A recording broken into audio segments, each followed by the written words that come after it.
एक विशाल जंगल में एक शक्तिशाली शेर रहता था। वह शक्तिशाली होने के साथ ही बहुत दुष्ट और घमंडी भी था। शेर का नाम भासुरक था। जंगल के जानवर उसे देखकर थर-थर कांपते थे। वह जहाँ भी जाता वहाँ बहुत से जानवरों को मार डालता और उनमें से कुछ को खाता और कुछ को बिना खाए ही फेंक देता था। शेर से दुखी होकर जंगल के जानवरों ने एक सभा बुलाई। इस सभा में जंगल के सारे जानवर सम्मिलित हुए।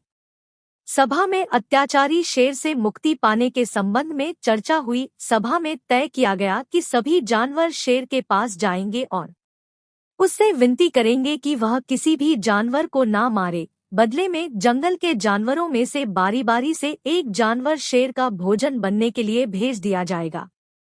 जंगल के सारे जानवर एकत्र होकर शेर के पास गए और अपना प्रस्ताव रखा। शेर भी जानवरों की बात मान गया, परंतु उसने जानवरों को धमकी दी कि जिस दिन कोई जानवर शेर के पास नहीं आएगा उस दिन से वह और अधिक जानवरों का शिकार करने लगेगा। उस दिन के बाद जंगल के जानवरों का डर खत्म हो गया। अब वे निश्चिंत होकर जंगल में घूमते थे और शेर को भी बैठे-बैठे भोजन मिलता था। बहुत दिनों तक नियमानुसार एक-एक जानवर शेर के पास जाता रहा।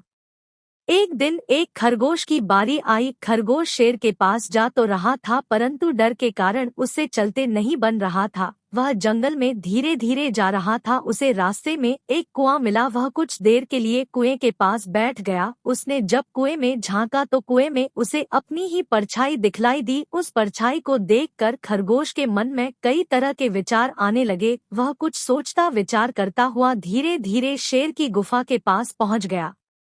शेर तब तक भूख से व्याकुल हो चुका था और अब वह जंगल में जानवरों को मारने के लिए निकलने ही वाला था।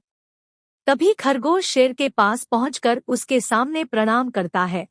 खरगोश को देखकर शेर का गुस्सा 7वें आसमान पर पहुंच गया। वह दहाड़ते हुए खरगोश से बोला, मैं भूख से व्याकुल हुआ जा रहा हूं और जंगल के जानवरों ने तुझ जैसे पिद्दी को मेरा भोजन बनाकर भेजा है।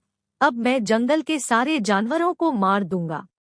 शेर की बातें सुनकर खरगोश ने विनम्रता पूर्वक कहा, महाराज आप क्रोध ना करें। मेरी देरी का कारण ना तो मैं हूँ, ना ही जंगल के दूसरे जानवर हैं। अगर आप मुझे माफ करें तो मैं आपको पूरी बात बतलाना चाहता हूँ। शेर ने कहा, अरे खरगोश, तुझे जो कहना है जल्दी बोल, मैं बहुत भूखा हूँ। खरगोश ने विनम्रता से सिर झुकाया और कहने लगा, महाराज मैं बहुत छोटा हूँ, इसीलिए जंगल के जानवरों ने मेरे जैसे 5 खरगोश आपकी सेवा में भेजे थे। जब हम जंगल से आ रहे थे तब एक दूसरा शेर आया और हमारे यहाँ आने का कारण पूछने लगा। जब हमने आपके पास आने के बात कही तब उसने आपको बहुत भला बुरा और डरपोक कहा और खुद को जंगल का राजा बतलाने लगा। उसने आपको युद्ध की चुनौती भी दी है। 5 में से 4 खरगोश वह खा गया और मुझे जिंदा छोड़ दिया और आपके पास भेज दिया ताकि मैं आपको उसके बारे में जानकारी दे सकूं और उसके पास ले जा सकूं। महाराज यही कारण है कि मुझे यहाँ आने में देर हो गई। खरगोश की बात सुनकर भासुरक शेर बोला, खरगोश तुम मुझे जल्दी ही उस शेर के पास ले चलो। मैं जल्द से जल्द उस दुष्ट को सबक सिखलाना चाहता हूँ। उसने मुझे ललकारा है। उसकी इतनी हिम्मत कि वह मेरे राज्य में आकर मुझे ही युद्ध की चुनौती दे।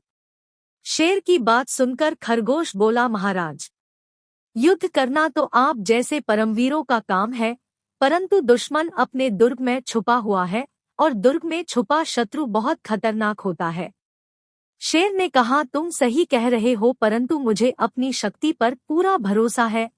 मैं उस दुष्ट को चुटकी में मसल दूंगा।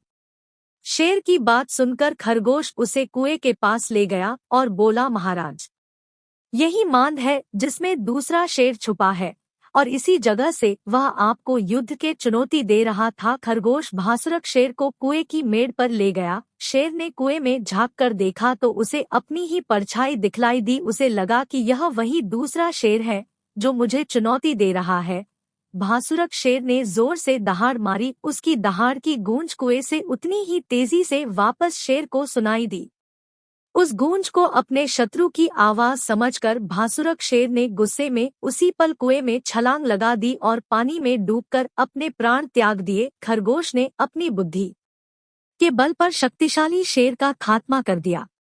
खरगोश वहां से लौटकर जंगल गया और सभी जानवरों को शेर के खात्मे का समाचार सुनाया। शेर की मृत्यु का समाचार सुनकर जंगल के सभी जानवरों में खुशी की लहर दौड़ गई और सभी ने खरगोश की बुद्धिमानी की तारीफ की और अब सभी जंगल में शांतिपूर्वक रहने लगे। शेर और चालाक खरगोश की कहानी से हमें शिक्षा मिलती है कि बलवान वही है जिसके पास बुद्धि है।